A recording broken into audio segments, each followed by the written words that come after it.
Students, आज हम carboxylic अम्ल के भौतिक गुण पढ़ेंगे। किसके भौतिक गुण? कार्बोक्सिलिक अम्ल के भौतिक गुण। तो सबसे पहले कहा गया कि वे कार्बोक्सिलिक अम्ल जिनमें कार्बन की संख्या कितनी हो, C1 से C9 तक। तो ऐसे कार्बोक्सिलिक अम्ल जिसमें कार्बन की संख्या कितनी हो, C1 से C9, जैसे कि हम यहाँ पर लिख दें CH3, तो इस कार्बोक्सिलिक अम्ल में कार्बन कितना है, 1। यदि हम लिख दें C2H5COOH, तो इस कार्बोक्सिलिक अम्ल में कार्बन कितने हैं, 3। और इस कार्बोक्सिलिक अम्ल में कार्बन कितने हैं, 2 मानेंगे। इसमें कितने हैं, 1 2 3। यदि हम लिख दें C3H7COOH, तो इसमें कार्बन कितने हैं, 4। तो इसी तरीके से ऐसे कार्बोक्सिलिक अम्ल जिनमें कार्बन की संख्या C1 से C9 तक हो, C1 वाला HCOOH, इसमें कार्बन की संख्या कितनी है, सिर्फ 1।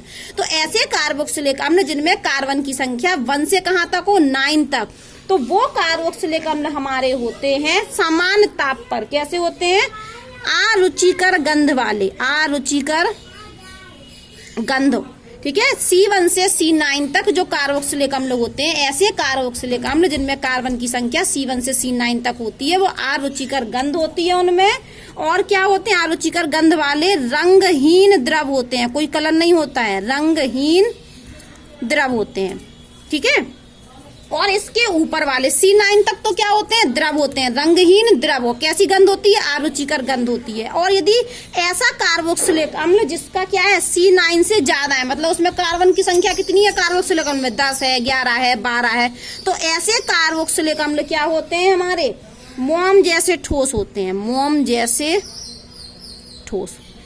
तो ऐसे कार्बोक्सिलिक अम्ल जिनमें कार्बन की संख्या C1 से 9 होगी, वो द्रव होते हैं। और कैसे द्रव? रंगहीन और अरुचिकर गंध वाले। और ऐसे कार्बोक्सिलिक अम्ल जिनमें कार्बन की संख्या 9 से ज्यादा होती है, वो ठोस होते हैं। और कैसे ठोस? मोम जैसे ठोस। और सबसे बात तो ये है कि इनके जो कार्बोक्सिलिक अम्ल के जो आणविक द्रव्यमान होते हैं, वो ज्यादा होते हैं एल्डिहाइड और कीटोन और एल्कोहल से भी। आणविक द्रव्यमान नहीं हो, क्वथनांक। क्या बोला मैंने कि समान आणविक द्रव्यमान वाला यदि हमारे पास एक एल्डिहाइड है, एक एल्कोहल है, और एक क्या है, कीटोन है, और एक कार्बोक्सिलिक अम्ल है, तो कार्बोक्सिलिक अम्ल का क्या होता है, हमारा क्वथनांक ज्यादा होता है। क्यों ज्यादा होता है इनका क्वथनांक? सीधी बात यह है कि इनका बीपी क्या होता है, ज्यादा। कार्बोक्सिलिक अम्ल का जो बॉइलिंग पॉइंट होता है वो ज्यादा होता है। क्यों ज्यादा होता है? क्योंकि ये डाइमर बनाते हैं। फिर से सुन लीजिए कि कार्बोक्सिलिक अम्लों के क्वथनांक समतुल आणविक द्रव्यमान वाले एल्डिहाइड, कीटोन और यहाँ तक कि एल्कोहल से भी उच्च होते हैं। मान के चलो हमारे पास कोई एक एल्कोहल है, और एक कोई क्या है, एल्डिहाइड है, और एक हमारे पास कीटोन है, और एक हमारे पास कार्बोक्सिलिक अम्ल है, एसिड है। और इनके सबके इनका आणविक द्रव्यमान क्या है, मॉलिक्यूलर मास क्या है, समान। इन सबका मॉलिक्यूलर मास क्या है,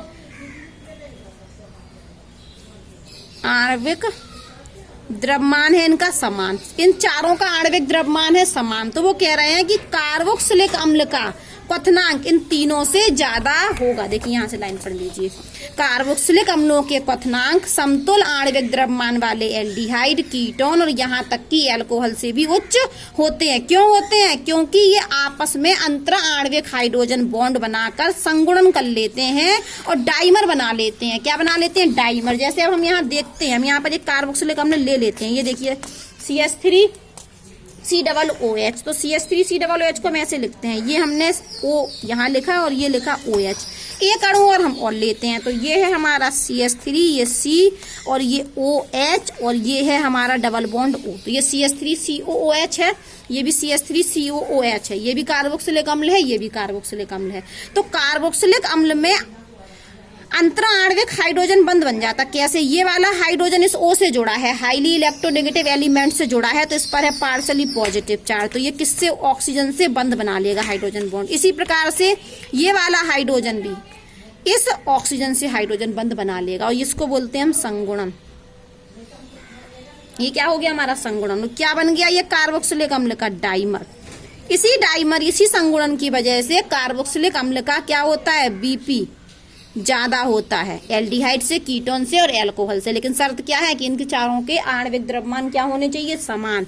तो ये आपस में संगुणन करके हाइड्रोजन बॉन्ड बनाते हैं। ये क्या बन गया, से भी ऊपर ही रहो, हाइड्रोजन बॉन्ड, तो ये भी क्या बना हमारा, H बॉन्ड भी लिख सकते हैं हम शॉर्टकट में।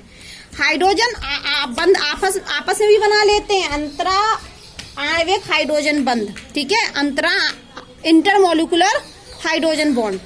और ये वाटर के साथ भी बना लेते हैं, वाटर के साथ देखिए, ये देखिए हमने एक CH3COOH लिया, तो ये लिख दिया मैंने O और ये OH, और यहाँ ले रहे हैं हम एक वाटर ले लिया ये हमने, ठीक है। अब ये हम पढ़ा रहे हैं आपको कि कार्बोक्सिलिक अम्ल यहाँ पर ये हाइड्रोजन बॉन्ड बना लेता है, ये क्या बना लिया इसने, ये भी हाइड्रोजन बॉन्ड।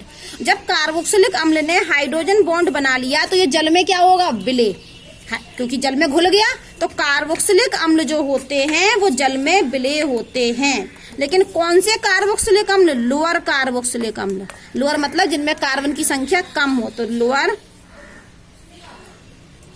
कार्बोक्सिलिक एसिड क्या होते हैं, इजीली सॉल्युबल होते हैं, आसानी से घुल जाते हैं, आसानी से डिजोल्व हो जाते हैं, ठीक है। क्या लिखा कि जो लोअर कार्बोक्सिलिक अम्ल होते हैं, ऐसे कार्बोक्सिलिक अम्ल जिनमें कार्बन की संख्या कम होती है, वो इजीली डिजोल्व हो जाते हैं, सॉल्युबल होते हैं। लेकिन हायर कार्बोक्सिलिक अम्ल, कौन से कार्बोक्सिलिक अम्ल, हायर कार्बोक्सिलिक अम्ल नहीं होते हैं, इजीली नहीं होते हैं सॉल्युबल। क्यों नहीं होते हैं, क्योंकि यदि हमने ये तो लिया आपका CH3COOH, ये तो इजीली सॉल्युबल होगा,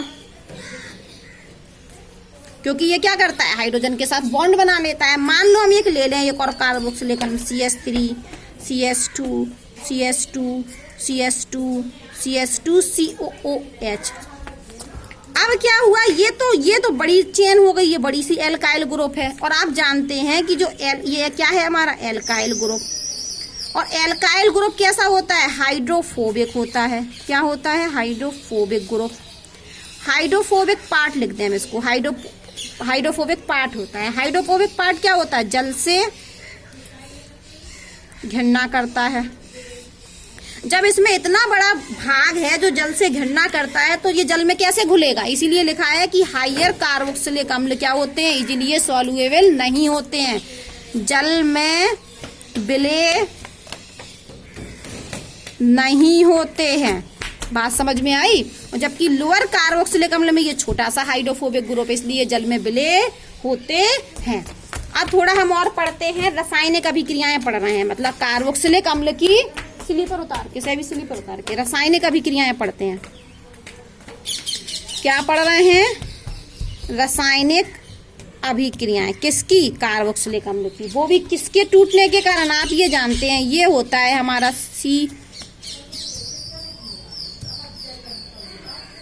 ये होता है। तो इस बंध के टूटने के कारण, कौन से बंध टूटने के कारण, OH बंध टूटने के कारण हम रासायनिक अभिक्रियाएं पढ़ रहे हैं। तो पहली पढ़ रहे हैं, किसके साथ देता है, क्षार के साथ देता है, किसके साथ, क्षार के साथ, क्षार धातु के साथ लिख रहे हैं, पहले धातु के साथ व क्षारों के साथ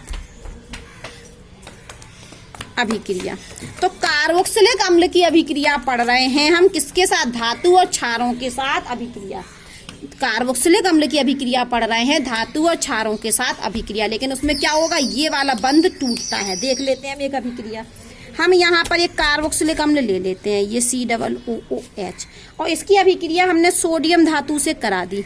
तो क्या होगा कि ये बंध टूट जाएगा। कौन सा बंध टूट जाएगा, ये बंध टूटेगा। ये बंध क्या होगा, टूटेगा। और यहाँ हम लेंगे इसके 2 अणु, कितने अणु लेंगे, 2।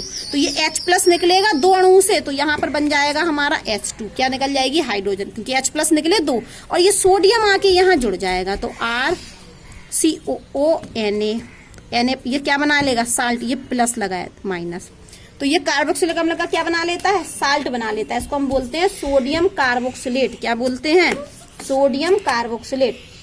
तो ये किसके संग अभिक्रिया हो गई, धातु के साथ। किसकी अभिक्रिया, कार्बोक्सिलिक अम्ल की धातु के साथ अभिक्रिया। और बैलेंस करने के लिए यहाँ भी 2 और यहाँ भी 2। तो कार्बोक्सिलिक अम्ल धातु के साथ अभिक्रिया करके हाइड्रोजन गैस निकालते हैं और कार्बोक्सिलिक सॉल्ट बनते हैं। तो सोडियम कार्बोक्सिलेट बन गया ये।